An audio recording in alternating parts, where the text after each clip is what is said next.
प्यारे बच्चों, आज हम लोग कार्तीय तल के अभ्यास प्रश्नों को देखते हैं।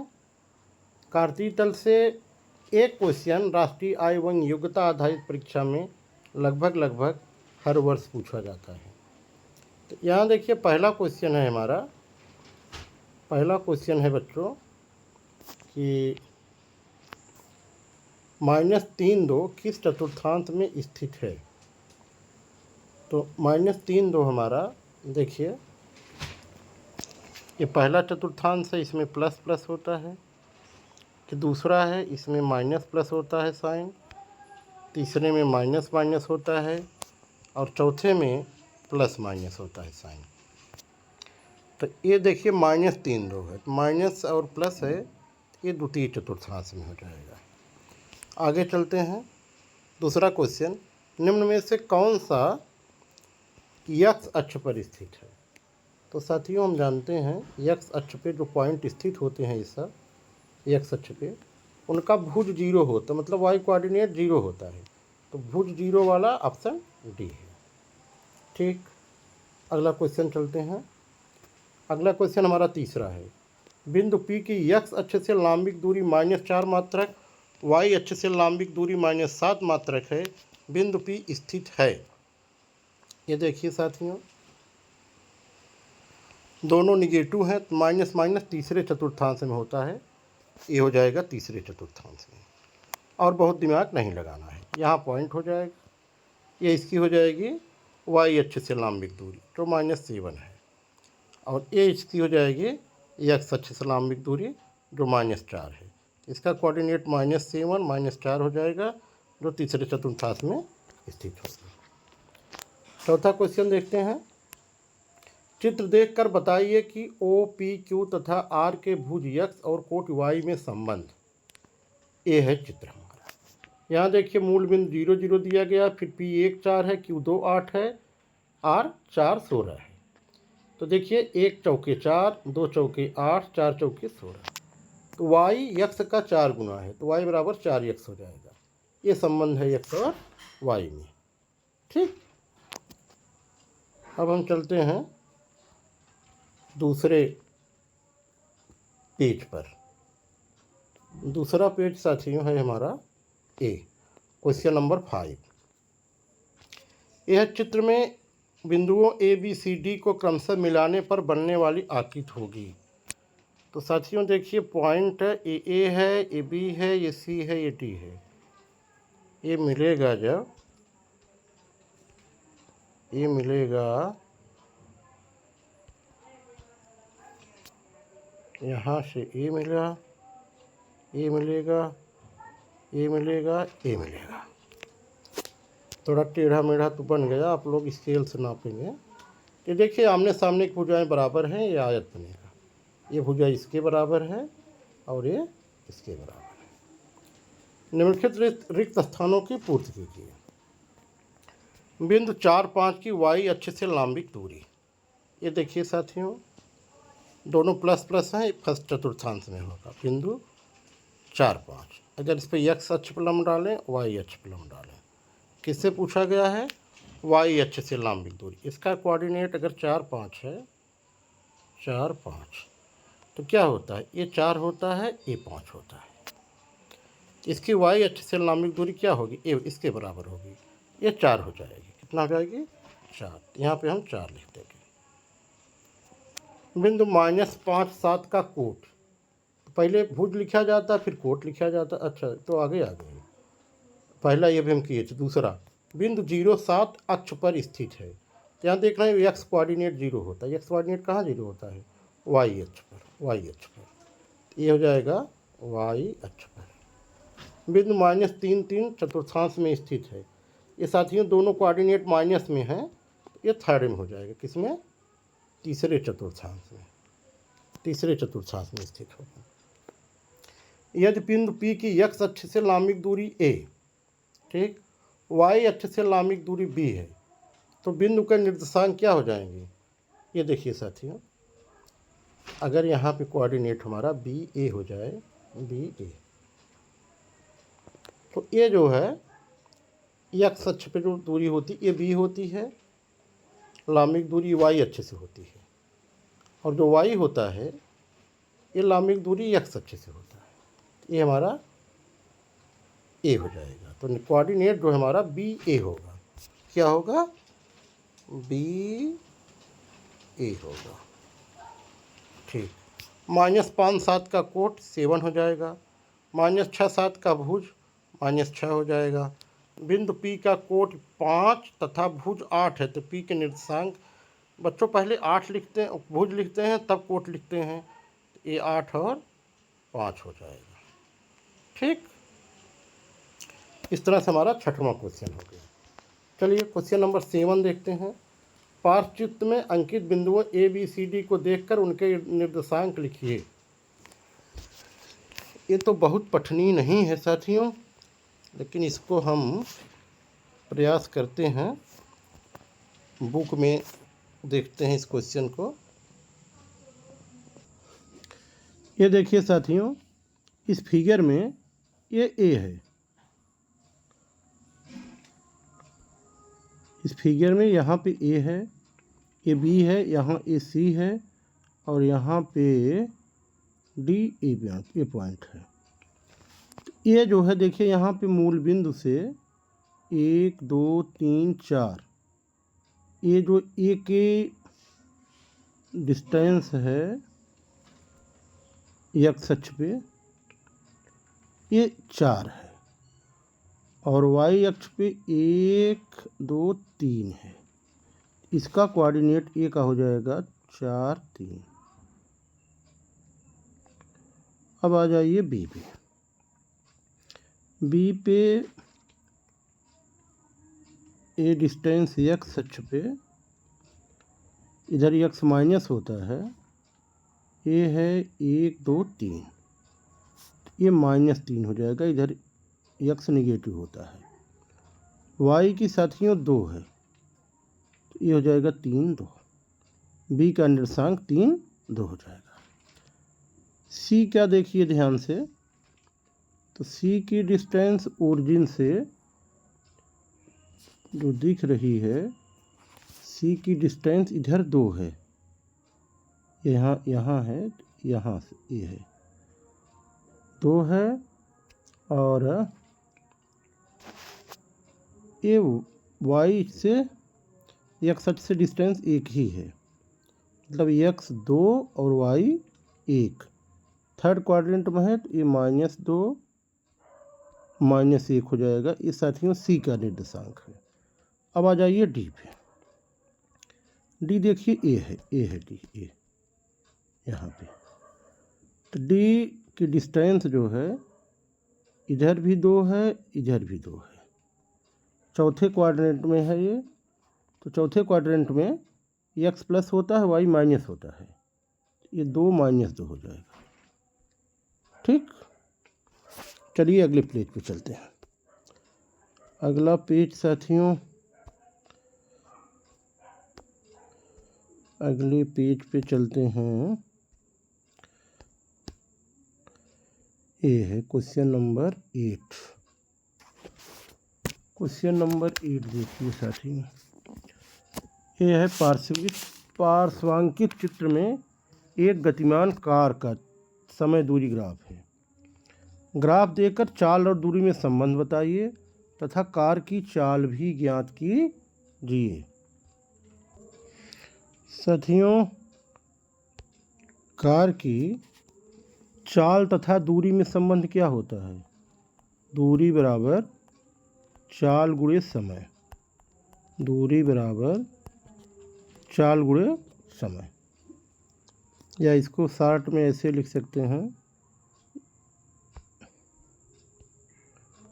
यस इक्वल टू वी, दूरी है ना, यस इक्वल टू चाल भी हो जाएगी, टी हो जाएगी, S equal to V into T, दूरी इक्वल टू चाल गुणे समय। यस को आप डी भी कर सकते हो, डिस्टेंस इक्वल टू चाल गुणे समय। ठीक है, ये थोड़ा फिजिक्स की भाषा हो गई है, S equal to V T. आप ये जानते रहो कि चाल बराबर होता है, चाल बराबर दूरी बटे समय। दूसरे शब्दों में दूरी बराबर चाल गुणे समय कर सकते हो, ये संबंध होता है। अब जो है कार की चाल हमको निकालना है। ये देखिए जो ग्राफ है, इस ग्राफ पे यक्स अक्ष जो है ये टाइम अक्ष है, समय बताया गया है, और इस पे दूरी बताई गई है साथियों वाई अक्ष पे।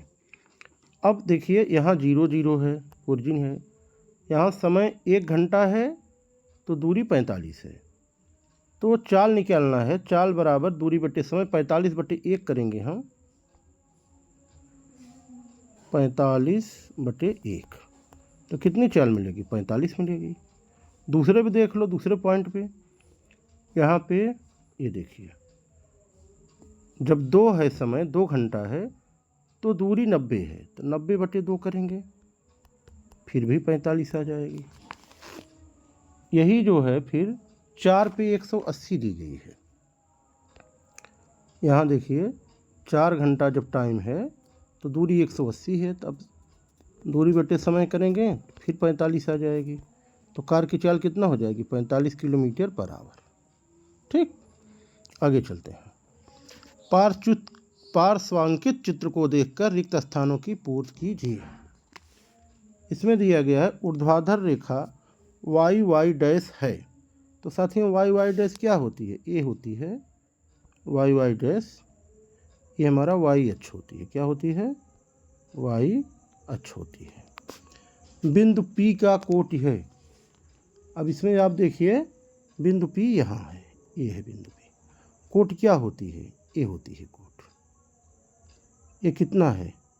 1 2 3 है, तो बिंदु P की कोट कितना है? 3 है।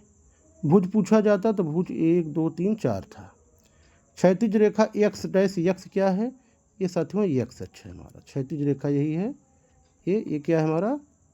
यक्स अक्ष है। क्षैतिज रेखा यक्स डैश यक्स क्या है हमारा? यक्स अक्ष है, यक्स अक्ष। बिंदु P का भुज है, तो इस पर भी हम चर्चा कर चुके हैं। बिंदु P का भुज क्या होगा? ये भुज होगा, ये भुज होगा, ये 4 हो जाएगा। कितना हो जाएगा? 4। चित्र में मूल बिंदु है, तो साथियों मूल बिंदु यहाँ है, यहाँ O, ये मूल बिंदु है O। चित्र में P के निर्देशांक हैं। P का भुज 4 साथियों, कोट ये 3 है, तो क्या हो जाएगा? P के निर्देशांक 4 और 3 हो जाएगा। ठीक, निम्नांकित बिंदु किस चतुर्थांश में होंगे? एक बार फिर से चतुर्थांश बनाते हैं। ये हमारा चतुर्थांश है। इसमें क्या होता है? प्लस प्लस, इसमें माइनस प्लस। ये फर्स्ट है, ये सेकंड है, ये थर्ड है, और ये हमारा फोर्थ है।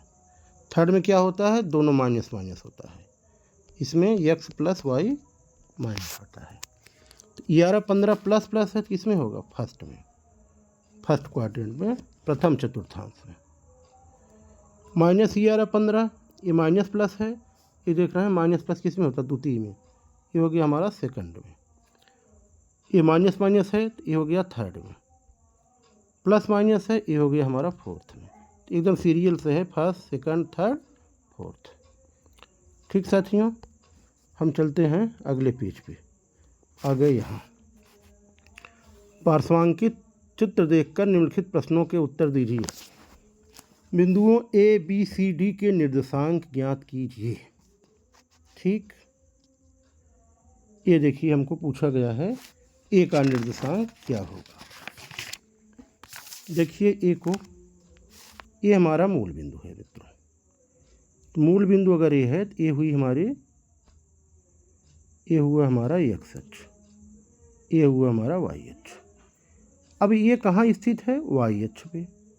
अब y का 1 2 3 4 है, इसका कोऑर्डिनेट हो जाएगा 0 4। A का निर्देशांक हो जाएगा बच्चों 0 4। B का निर्देशांक भी देखिए यहाँ है, यहाँ है। तो B का भुज देखिए कितना हो जाएगा? भुज 1 2 3 4 5 6, कोट 4, तो B का निर्देशांक क्या हो जाएगा? 6 4। B हो जाएगा हमारा 6 4। ये देखिए ये भुज हो गया, ये कोट हो गई, ये 4 है 6 है। सी का निर्देशांक बच्चों, सी यहाँ है। सी ध्यान से देखो आप, किस अक्ष पे है? एक्स अक्ष पे है और 6 है, तो क्या हो जाएगा? y 0 होता है, y कोऑर्डिनेट मतलब कोट 0 होती है, तो सी के निर्देशांक हो जाएगा 6 0। क्या हो जाएगा?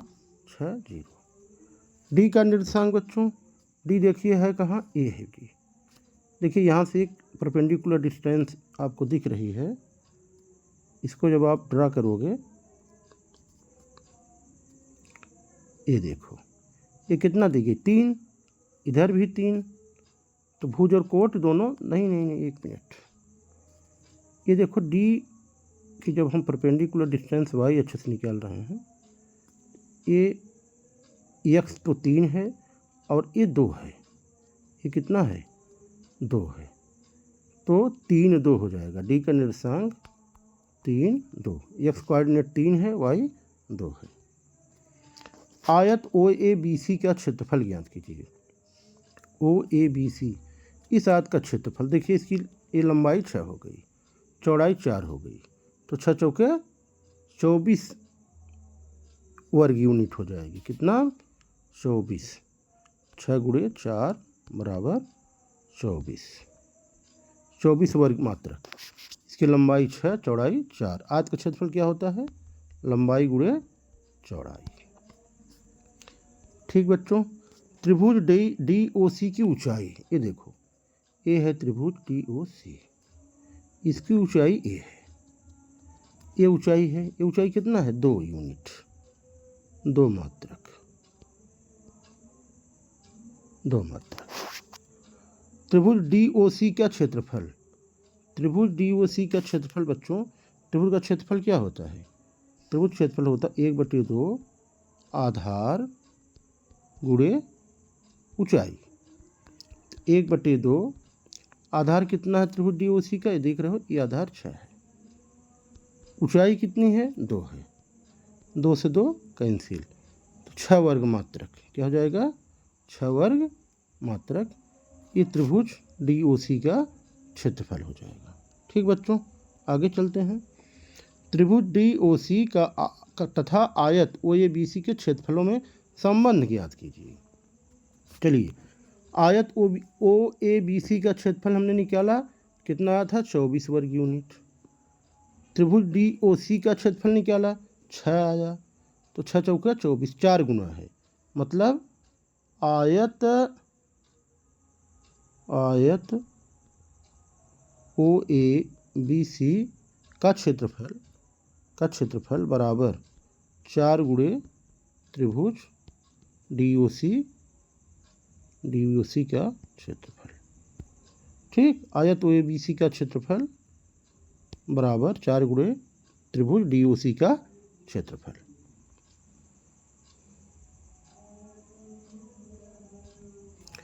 आगे चलते हैं।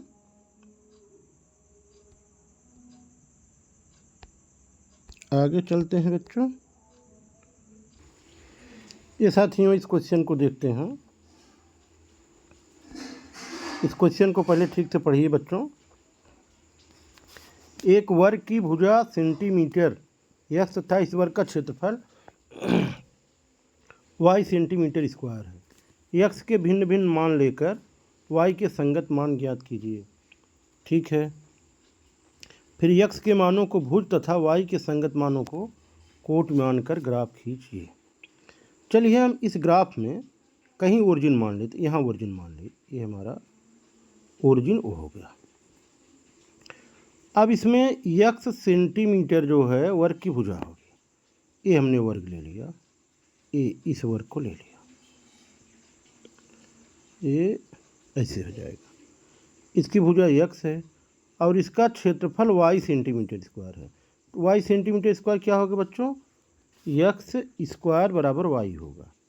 ये अगर वाई क्षेत्रफल होगा, एक्स भुजा है, ये एक्स स्क्वायर होगा, ये हमारा वाई होगा।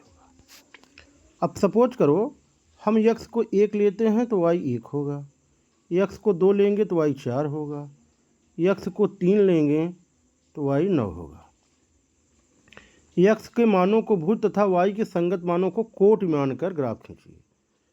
देखो यक्स का मान 1 है तो वाई 1 है, यक्स 2 है तो वाई 4 है। अगर हम यहाँ ओरिजिन माने हैं बच्चों, यहाँ ओरिजिन माने हैं इसको, तो यक्स 1 1 ये पॉइंट होगा, ये पहला पॉइंट। यक्स 2 होगा और वाई 4 होगा, तो 1 2 3 यहाँ होगा वाई, यहाँ ये पॉइंट होगा। ये देखो यक्स 2 वाई 1 2 3 4 ये पॉइंट होगा, ये वाला। फिर यक्स 3 लेंगे, 1 2 3 ये होगा, तो वाई 9 हो जाएगा, तो ये वाई थोड़ा और ऊपर जाएगा यहाँ ग्राफ में। ठीक, ऐसे ग्राफ खींच लेंगे हम लोग। अगले क्वेश्चन पे चलते हैं, बड़ा अच्छा इंटरेस्टिंग क्वेश्चन है अगला। खैर सभी क्वेश्चन बहुत अच्छे हैं इसमें। यहाँ देखिए पार्श्व चित्र में दिए गए मूलधन पर दी गई ब्याज दर से समय और साधारण ब्याज के संबंध का ग्राफ है। इसमें बच्चों ये यक्स अक्ष पे हमारा समय है, वाई अक्ष पे ब्याज है। 3 वर्ष बाद कुल ब्याज कितना है ये देखिए। 1 वर्ष बाद ब्याज 50 है, 2 वर्ष बाद 100 है, 3 वर्ष बाद 150 है। कितना है ये 150। यदि मूलधन 200 है तो साधारण ब्याज की दर क्या होगी। आप दर निकालने के लिए इसमें से कोई एक मान ले लीजिए, चाहे पहले वर्ष का, दूसरे वर्ष का, तीसरे वर्ष का, चौथे वर्ष का, कोई लेंगे, सबसे सेम आंसर आता है। तो दर बराबर बच्चों फार्मूला क्या होता है, दर बराबर होता है ब्याज गुणे 100 बटे मूलधन गुणे समय। चलो हम पहले वर्ष का ही ले लेते हैं। पहले वर्ष का ब्याज कितना है 50 गुणे 100 बटे मूलधन 200 है गुणे पहला वर्ष लिए तो समय 1 है, 1 वर्ष है। ये 200 है, 50 चौके 200, 4 से 100 में भाग देंगे 25 आ जाएगा। तो दर कितनी आ गई 25%। आप दूसरे वर्ष का ले लो तो दर बराबर होता है ब्याज गुणे 100। ब्याज 100 है, 100 गुणे 100 बटे 200 गुणे 2 वर्ष ले लीजिए। यहाँ देखिए 100 दूना 200, 2 दूना 4 से 100 में भाग देंगे, फिर दर आ गई 25%। तो कोई भी वैल्यू लेंगे इसमें से सबसे हमारा दर वही 25% ही आएगी। ठीक साथियों, अगले पेज पे चलते हैं। अगला पेज हमारा ये है, ये साथियों हमारा क्वेश्चन नंबर 14 है। इसमें देखिए बिंदुओं 3 4 4 3 को वर्गांकित कागज पर प्रदर्शित कीजिए तथा स्पष्ट कीजिए कि दोनों अलग अलग बिंदु हैं। चलिए यहाँ हम ओरिजिन ले रहे हैं, ये हमारा ओरिजिन हो गया, ये पॉइंट। अब 3 लेना है यक्स अक्ष पे वाई अक्ष पे 4, यहाँ से 3 ले लिए, यहाँ पहुँच गए। वाई अक्ष पे 4 लेंगे, 1 2 3 4, तो हमको ये पॉइंट मिलेगा। ये पॉइंट हमारा होगा 3 4। सपोज करिए ये हो गया। अब हमको 4 लेना है, यक्स 4 वाई 3, ये 4 होगा और वाई 3 जब लेंगे तो 1 2 3 यहाँ हो जाएगा। ये पॉइंट हमारा 4 3 है, ये सपोज करो बी हो जाएगा। तो बिल्कुल दिख रहा है कि ए और बी डिफरेंट पॉइंट हैं, अलग अलग हैं, एक नहीं हो सकते कभी भी। क्वेश्चन नंबर 15 देखिए। मूल बिंदु स्थित होता है एक्स अक्ष पर, वाई अक्ष पर, एक्स और वाई दोनों अक्षों पर, किसी भी अक्ष पर नहीं। साथियों देखो ये हमारा मूल बिंदु, ये एक्स वाई अक्ष हो गया, ये एक्स अक्ष हो गया। ठीक है, ये दोनों रेखाएं जहाँ काटती हैं ये मूल बिंदु 0 0 होता है। ये साथियों जो प्रतिच्छेद बिंदु होता है दो रेखाओं का, वो दोनों को संतुष्ट करता है, ये उभयनिष्ठ बिंदु होता है। ये हमारा एक्स और वाई अक्ष दोनों पर होगा। एक्स अक्ष पर स्थित किसी बिंदु का कोट 0 होता है, वाई अक्ष पर स्थित किसी बिंदु का भुज 0 होता है। ये देखो इस पर कोई, जब एक्स अक्ष पे कोई पॉइंट होगा उसका भुज क्या होगा 0 होगा। वाई अक्ष पे कोट 0 होता है, सारी वाई अक्ष पर भुज 0 होता है। मूल बिंदु के कोट क्या मान, मूल बिंदु का भुज और कोट दोनों 0 0 होता है। अगला क्वेश्चन देखते हैं साथियों। ये देखिए, मूल बिंदु के भुज का मान 0, भुज कोण दोनों 0 होता है। एक्स और वाई अक्ष के बीच का कोण 90 अंश होता है, दोनों राइट एंगल पे इंटरसेक्ट करते हैं। बहुत अच्छे क्वेश्चन है ये। एक बिंदु की एक्स अक्ष से दूरी 7 मात्रक, वाई अक्ष से दूरी 4 मात्रक, ये बिंदु है। एक्स अक्ष से दूरी क्या होगी साथियों? ए होगी, ये 7 है। वाई अक्ष से दूरी ये 4 है, तो ये हमारा 4a होगा, 7a होगा, तो इसका निर्देशांक क्या हो जाएगा? 4, 7। बिंदु 5, 6 माइनस 5, 6 के बीच की दूरी ज्ञात कीजिए। इसको बड़े धैर्य के साथ ऐसे ड्रा कर लीजिए। थोड़ी देर में आप मौखिक बिना कॉपी पेन के करने लगोगे। ये देखो, एक्स अक्ष पे 5, ठीक है, ये मान लो 1 है, 2 है, 3 है, 4 है, 5। इधर 1, 2, 3, 4, 5, 1, 2, 3, 4, 5, 6, 1, 2, 3, 4, 5, 6। ये है एक्स 5 है और वाई 6 है। 1, 2, 3, 4, 5, ये 5 है, वाई 6 यहाँ है। ये हमारा हो गया 5 और 6। दूसरा बिंदु है -5 है, -5 है, ये -5 हो गया। 1, 2, 3, 4 लाइन है, 1, 2, 3, 4 यहाँ हो गया, ये -5 हो गया। और 6 यही है, ये हमारा हो गया -5, 6। दोनों बिंदुओं के बीच की दूरी ये है। अब ये देखिए ध्यान से, 5 इधर, 5 इधर, 5 इधर, 5 इधर, कितना हो गई? 10 यूनिट। कितनी हो गई दूरी? 10 यूनिट, 10 यूनिट। इसी तरह से साथियों 3 - 4 एवं 3, 4 के बीच की दूरी, चलो इसको भी बनाते हैं। एक्स 3 है, वाई 4 है, 1, 2, 3, 1, 2, 3, 1, 2, 3, 4, 1, 2, 3, 4। एक्स 3 है साथियों, वाई -4 है, ये 3 हो गया, ये 3 हो गया, वाई -4, ये पहला पॉइंट हो गया, 3 - 4। दूसरा 3, 4 है, एक्स 3 है, वाई 4 है, ये यहाँ पे 3, 4 हो गया। इनके बीच की दूरी ये है। अब ये दूरी क्या होगी? 4 इधर, 4 ऊपर, 4 नीचे, 4, 4, 8 मात्रक। कितना हो गई?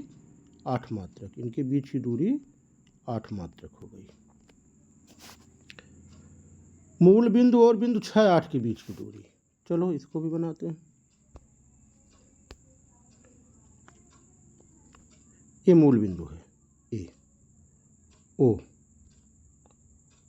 ठीक। 6, 8, 1, 2, 3, 4, 5, 6, 8, 1, 2, 3, 4, 5, 6, 7, 8। ये बिंदु 6, 8 हो गया, ठीक। इसको यहाँ से मिला दो, यहाँ से मिला दो। ये दूरी कितनी है हमारी? 6 है। ये दूरी कितनी है हमारी? 8 है। हमको मूल बिंदु से ये डिस्टेंस चाहिए। ये पाइथागोरस थ्योरम से क्या हो जाएगा? 6 की स्क्वायर प्लस 8 की स्क्वायर, √36 + 64, 100 आ जाएगा। 100 का वर्गमूल 10, ये 10 यूनिट हो जाएगी डिस्टेंस। अब साथियों ये हमारे 20 क्वेश्चन हो गए, जो बहुत अच्छे क्वेश्चन थे। हमें उम्मीद है कि आपको समझ में आया होगा। जिस बच्चे को न समझ में आया हो, व्हाट्सएप ग्रुप पे या मेरे पर्सनल व्हाट्सएप पे आप भेजिएगा, उसको लिए मैं आपको फिर मिल करके या मौखिक रूप से ही या लिख करके व्हाट्सएप पे आपको सेटिस्फाई करूँगा। जय हिंद साथियों।